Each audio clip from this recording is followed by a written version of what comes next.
오늘 우리에게 주시는 하나님의 말씀은 이사야 53장 4절에서 6절 말씀입니다.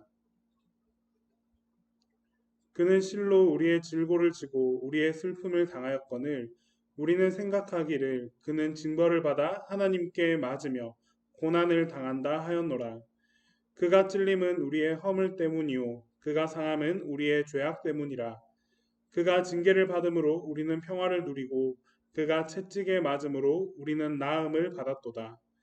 우리는 다 양 같아서 그릇 행하여 각기 제 길로 갔거늘 여호와께서는 우리 모두의 죄악을 그에게 담당시키셨도다.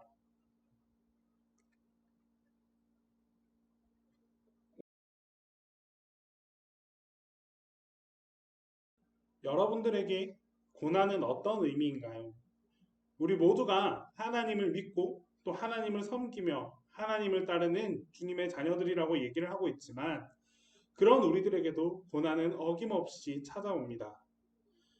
이런 고난 앞에서 여러분들은 하나님을 원망하는 쪽인지 아니면 하나님께 이 고난을 극복할 수 있는 힘과 용기를 달라고 기도하는 쪽인지 고난 앞에선 크리스찬의 모습을 통해서 우리는 어떤 나의 삶의 위치 그리고 나의 신앙의 위치가 어디쯤에 있는지 판단할 수 있는 계기가 됩니다. 사실 최근에 우리는 이 코로나19로 인해서 많은 고난을 겪었습니다. 우리 청년들을 속에서도 제가 들리는 바로는 시험이 연기되었다거나 또한 우리 신입생들은 아직 학교에 입학도 하지 못했죠. 학교에 가지도 못한 채 온라인 앞에서 수업을 듣고 있는 모습들 그리고 지금 이 순간에도 이 환자들을 지키기 위해서 끊임없이 마스크와 싸우고 또 수많은 병들과 싸우고 있는 그 간호사들 또한 오늘 이 말씀을 전하는 오늘 이 새벽에도 또 고향에서는 산불이 나서 또 여러 힘든 경우를 겪게 있는 그런 사람들이 있습니다.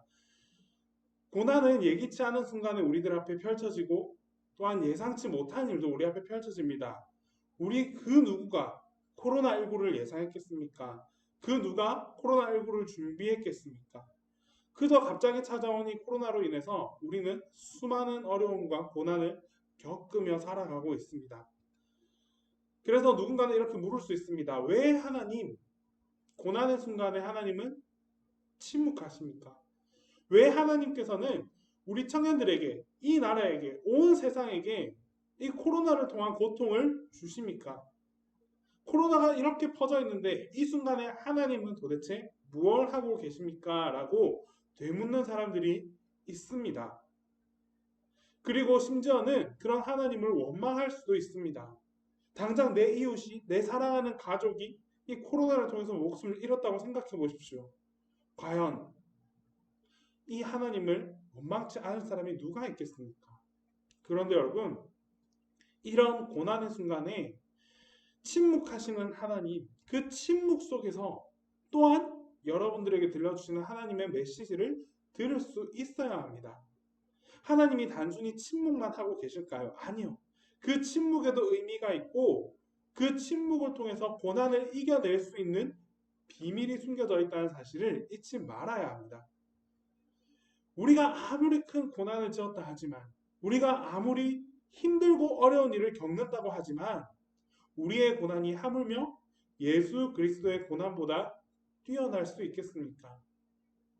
결국 하나님은 우리에게 고난의 현장 속에서 걸어가게 하셨지만 그저 우리만 이곳에 내버려 둔 게 아니라 예수 그리스도는 더 크고 더 힘들고 더 어려운 고난을 겪으면서도 감당케 하셨습니다. 왜? 그 고난 속에 숨겨져 있는 그 분명한 하나님의 메시지를 여러분들에게, 우리 모두에게 전달하기 위함이었습니다. 십자가의 고난 속에서도 그 고난을 묵묵히 참고 견디면서 하나님의 침묵의 음성을 들으면서 그 침묵의 메시지를 발견하며 한 걸음 한 걸음 나아가신 분이 바로 우리의 예수 그리스도입니다. 이와 마찬가지로 여러분들의 삶의 현장 속에서 고난이 닥쳐왔다 할지라도 그 속에 숨겨져 있는 정말 하나님의 마음, 그 하나님의 마음이 무엇인지를 먼저 헤아려 볼 수 있는 저와 여러분들이 될 수 있었으면 좋겠습니다.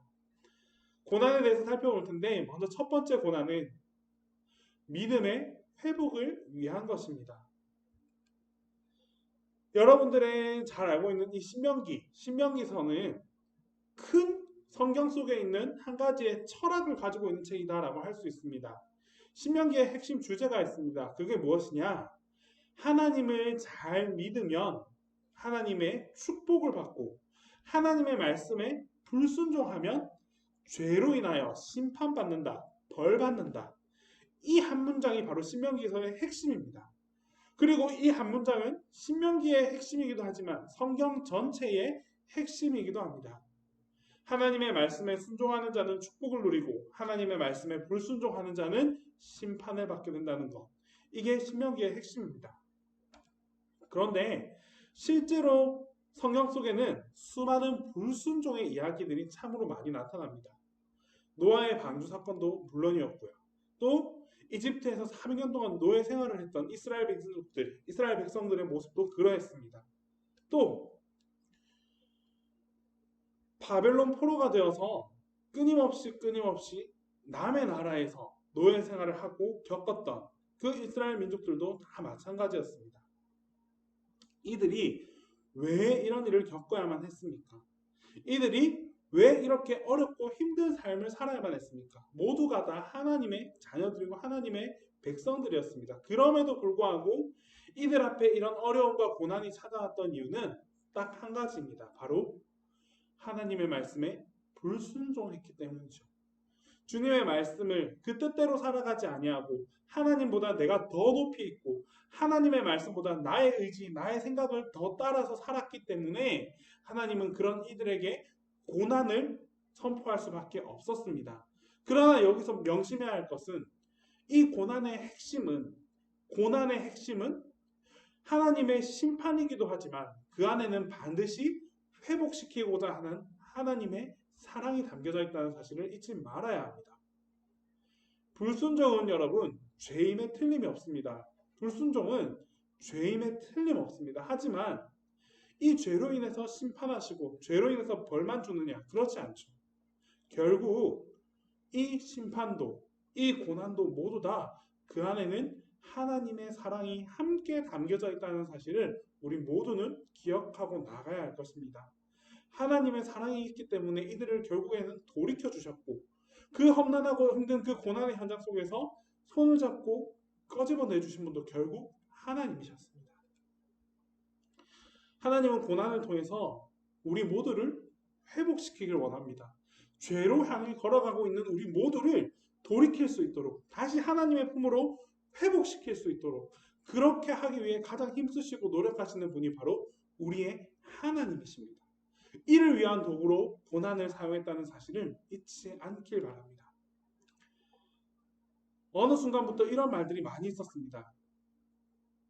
코로나가 교회를 핍박한 중국, 그 중국을 향한 하나님의 심판이다라는 얘기가 참 많이 돌았습니다.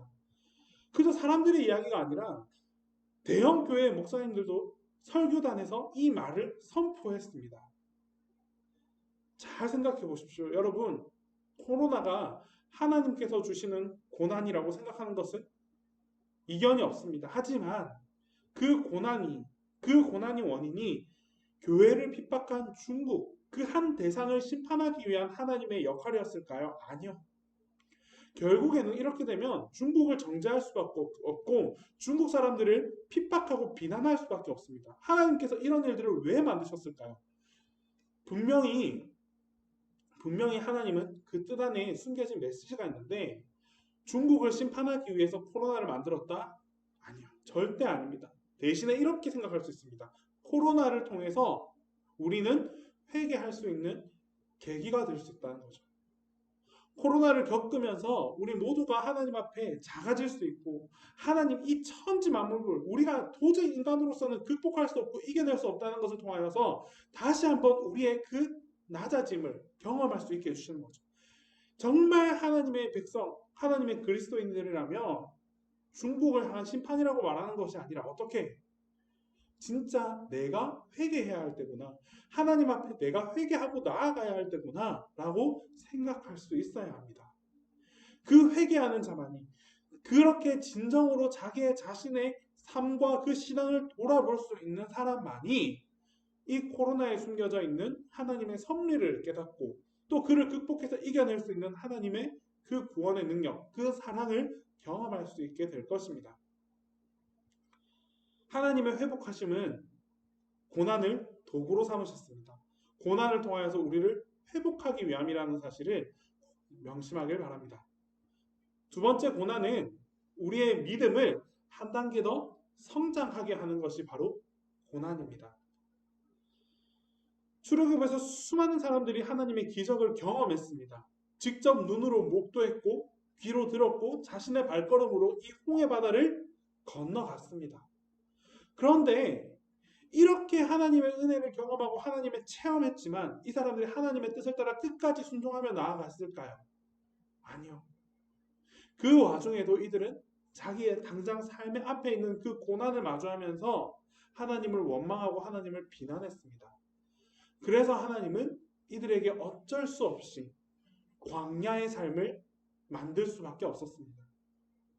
광야를 통해서 하나님께서 이들에게 진짜 전해주고 싶었던 메시지가 무엇일까요? 출애굽을 시켜서 행복한 삶을 살게 해주겠다라고 했는데 그 속에 왜 이 광야의 40년이라는 시간이 이들에게 주어져야만 했을까요?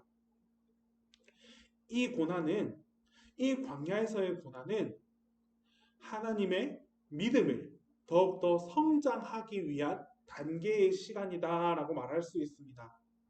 모든 것을 경험하고 체험하고 목도했지만 결국 그들은 배고픔에 다시 한번 하나님을 외면하게 이릅니다.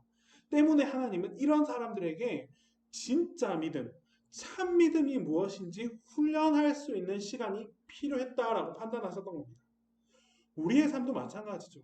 우리도 아무리 하나님을 외치고 하나님을 선포한다 할지라도 그 속에서 작은 고난 앞에 나의 삶의 방향이 무너지고 나의 신앙이 무너져 버린다면 하나님은 여러분들에게도 똑같은 광야를 선포하실 것입니다. 그 광야의 고난을 겪으면서 이 광야 속에서 진짜 우리에게 참 의미, 참 하나님, 그 하나님을 향한 나의 믿음이 무엇인지 경험하고 노력하고 회개하고 회신할 수 있는 그런 시간을 우리에게 만들어 주실 것입니다. 결국에는 믿음입니다. 우리의 믿음이 고난을 이기게 해주고 우리의 믿음이 고난을 뛰어넘게 해주고 우리의 믿음을 통하여서 하나님을 바라보게 해주는 것. 결국에는 믿음이고 이 믿음을 쌓기 위해서 고난이 적재적소에 필요하다는 사실을 기억하길 바랍니다. 시간이 많이 걸릴 것입니다. 하지만 그 오랜 시간 동안 그 고난에 한 번의 고난, 또 한 번의 고난, 또 한 번의 고난, 이 고난을 여러분들이 딛고 일어서면 일어설수록 여러분들은 하나님의 품으로 나아간다. 나의 믿음이 한 걸음 더 성장했다라는 사실을 인정하게 되고 축복받게 되고 그것을 통해서 하나님께 감사하는 삶을 누릴 수 있게 될 것입니다. 고난을 외면하려고만 하지 말았으면 좋겠습니다. 고난을 피하고자 노력하지만 않았으면 좋겠습니다. 있는 그대로의 내 눈앞의 고난을 바로 보고 그 고난을 통해서 하나님께서 왜 이런 고난이 나에게 필요하다고 생각하셨는지를 생각해보고 또 그를 통해서 하나님께 기도하고 조금씩 그 고난을 이겨서 나아갈 때 고난 너머에 있는 하나님의 큰 사랑과 축복을 우리 모두가 경험하게 될 것입니다. 연단이라는 말이 있죠, 여러분. 뜨거운 불에 이 쇳덩이를 녹이고 그렇게 조금 말랑말랑해지면 그 쇳덩이를 통해서 다시 망치질을 합니다. 이 과정을 끊임없이 반복합니다. 왜? 이 과정을 통해서 이 연단하는 과정을 통해서 이 쇳덩이는 조금씩 더 굳어지고 단단해지기 때문입니다. 어쩌면 우리를 향한 고난이 하나님께서 여러분들을 연단시키는 과정이다라고 생각해 주시길 바랍니다. 지금은 아프죠. 내가 망치질 당해서 내가 두드려 맞을 때는 아프죠. 너무 아파서 하나님을 원망할 수도 있고 하나님 나에게 왜 이런 시련과 고난을 주십니까? 라고 선포하고 여러분들이 피해가려고 노력할 수도 있습니다. 발버둥 칠 수도 있어요. 하지만 조금만 더 그 고난의 의미를 깊게 생각해 본다면 고난은 곧 하나님께서 여러분들을 사랑하는 마음을 담아서 그 사랑의 마음을 조금씩 조금씩 다져나가는 하나님의 사람으로 만들어가는 하나님의 축복된 사람으로 성장시켜가는 그 단계라는 사실을 잊지 말았으면 좋겠습니다. 그런 믿음을 가지고 지금 여러분들 앞에 있는 고난을 이겨나갈 수 있기를 바랍니다. 그렇게 이겨나갈 때에 진짜 하나님의 사랑, 함께 하시는 하나님의 역사와 그 축복을 여러분들 모두가 함께 경험하며 살아갈 수 있는 그런 우리 동청들이 되었으면 좋겠습니다. 기도하겠습니다.